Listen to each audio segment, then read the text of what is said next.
তোমরা সবাই কেমন আছো?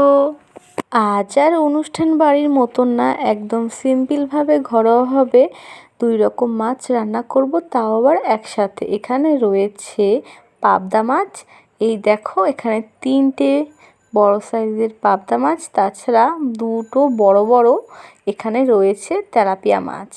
দুটো প্রথমে ভালোভাবে কেটে নেব, তারপরে চলো। এখানে কেটে নিয়েছি, এবার সামান্য একটু লবণ আর হলুদ দিয়ে মেখে বেশ কিছুক্ষণ রেখে দেব।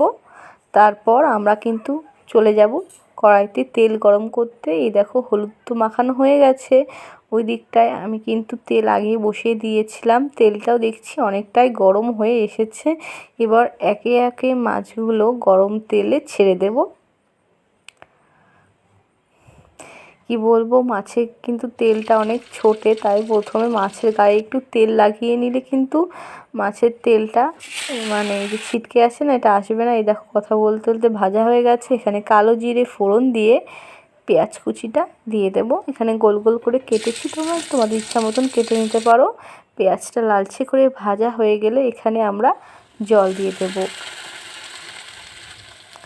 এবার এখানে দিয়ে দিলাম হলুদ আর লবণ। ঝোলটা ফুটে আসলে ভেজে রাখা মাছগুলো একে একে দিয়ে দেব। প্রথমে দিয়ে দিলাম তেলাপিয়া মাছের টুকরোগুলো, লেজা, মাথা, পেটি। এবার দিয়ে দেব পাবদা মাছের পিসগুলো। মাছগুলো ঝোলের মধ্যে ফুটতে থাকতে থাকতে একটা মশলা বানিয়ে নেব, লঙ্কা সর্ষে বাটা। এই দেখো লঙ্কা সর্ষে বাটার পেস্টটা দিয়ে দেব। একটা কাঁচা লঙ্কা চিড়ে দিয়ে দিয়েছি, আর এখানে কিছু পেঁয়াজের টুকরো, শেষে দিয়ে দেবো 1 মুঠো মতো ধনিয়া পাতা।